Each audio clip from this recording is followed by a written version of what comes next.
How do I increase the refrigerator size? How can I keep my staff from falling asleep? Are these some of the questions you keep asking yourself when you're just starting out? I know I have.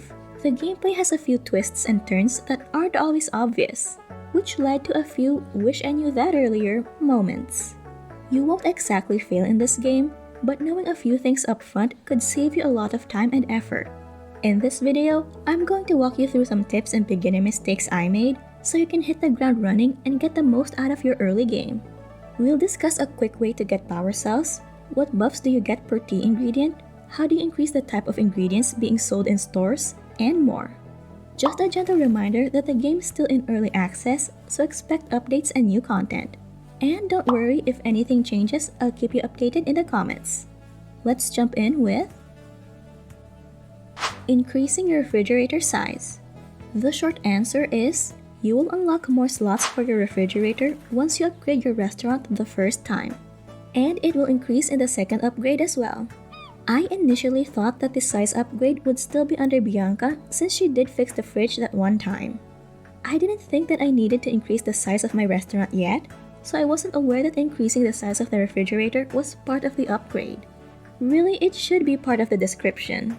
To unlock upgrades, you need to finish Priska's quest in finishing your restaurant's floors after your soft opening, which can be done in your first or second week, so pretty early on. The first upgrade requires 30,000 and 0 power cells, while the second, 70,000 and 30 power cells. But let's step back a bit. Do we even really need a lot of space? Well, that depends on how you want to play the game, how you want to run your restaurant. If you focus on a few recipes, you can actually keep your sanity in managing the ingredients and maybe even the appliances needed, but that's for another time. As you get more higher level recipes, you will need more ingredients. Most epic level recipes require 4 ingredients, so remember to plan carefully. We mentioned earlier the power cells, and unfortunately, you can only acquire this via the daily quests as of the current version. If you're not familiar, daily quests can be obtained by interacting with the boards by the Information Center and Town Hall. You can only accept 1 quest per day, so make sure to choose the one with the best rewards, which in my opinion are power cells and material items. You would need a lot of power cells if you want to upgrade your restaurant a second time and your home. The available quests change daily, and one way to get more power cells fast is the save scum. At the start of the day, check the quest board first if there are power cells as rewards. If there aren't any, reload your sleep save and repeat until you get the power cells quest. Remember there are 3 types of saves: the autosave, the sleep save, and the story quest save. We want to load the save file with this icon. You can actually do this in any reward you like or even with the ingredients for the shops.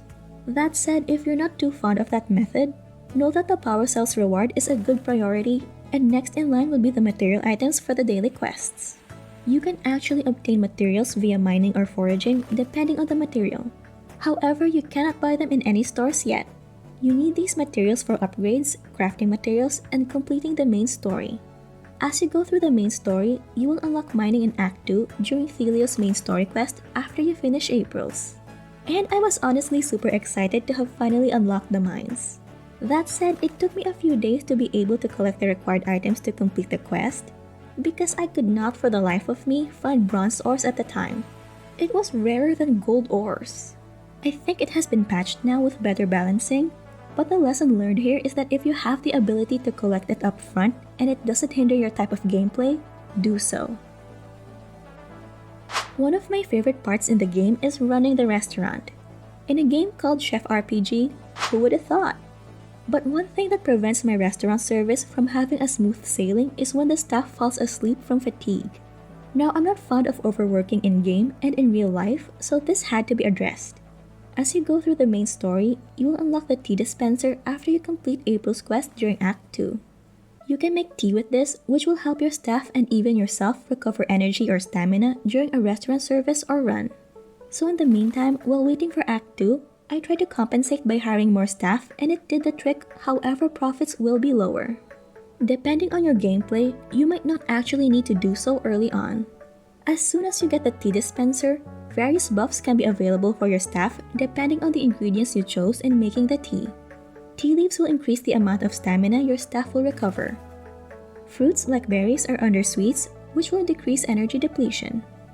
Spices like cinnamon are under aroma, which will increase movement speed. While sour fruits like lemon are under acidity, which increases cooking bonus. You can mix and match the type of ingredients or focus on only one. Oh, and if you're not aware, you get tea leaves here, which are available in all seasons including winter.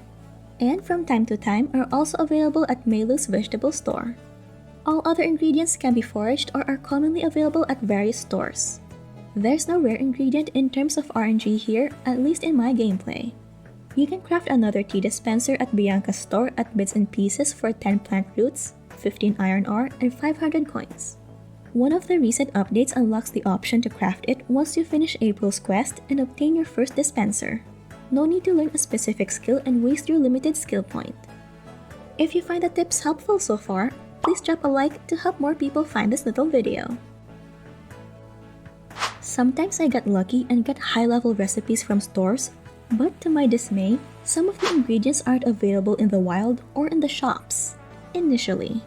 To increase the wares being sold by the vendors, you need to befriend them and increase your relationship points. The relationship status goes from stranger to acquaintance to friend to close friend.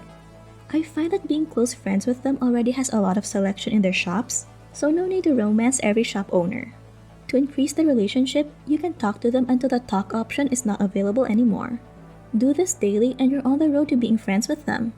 But if you want a little boost, you can gift them their favorite gifts. Uriel, the one who runs the chop shop, likes healthy beverages and cola. This includes tea, which you can buy from vending machines around town. Meilu runs the vegetable store Greenstock, loves coffee, and you can buy this in vending machines around town and the one in front of your apartment. The fruit shop owner Nabiha likes flowers, however you will only unlock this during Act 2, and by then you would have already been close friends with her if you keep talking to her daily. Filio, the employee from Milk and Wheat, loves milk. You can buy milk from Hazel's Boba shop. B from B's Bar likes alcohol and mixing ingredients, which you can buy from her shop or at certain vending machines around town. Then we have Bowie, the seafood owner. He enjoys his tea similar to his son Uriel. You can buy this in vending machines around town.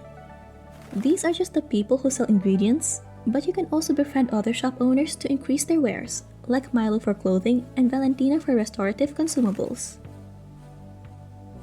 Another benefit in befriending the store owners is that when you learn the supply chain skill, you will get the option to have the ingredients delivered straight to your restaurant's refrigerator at the start of the day. How cool is that? This not only saves your time in going to the town, but also ensures that you get the specific ingredient you're looking for. No more feeling down that the Wagyu steak is not available that day, or you can finally get alcoholic ingredients in the morning without the add-on costs of the vending machine. To get the supply chain skill, you would need 5 cooking, 5 social, have learned the friendly neighbor skill, 3 skill points, and have completed the grand opening main story quest or Act 1. With a recent patch, you can now get up to 50 skill points in total because that's when your level is capped. The developers have since added a skill reset button with a cooldown of 5 days.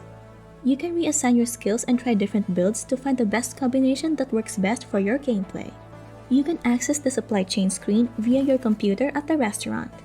Once you've learned the skill, this new tab should be available. Here you can select which ingredients and how many you need, as well as what day it will be delivered. I do want to mention that the ingredients are limited, but you can work around it with your recipes. And I still think it takes quite a load off on preparations before every restaurant service run, but that's just me. I quite enjoy games that let you play different styles of gameplay where there is no wrong way to play. And if you haven't seen it already, I shared a few of my mistakes when starting out in the game that hopefully you won't have to go through if you check this out. So if you're enjoying Chef RPG as much as I do, click on the video so you won't miss out. Stay awesome, gamers!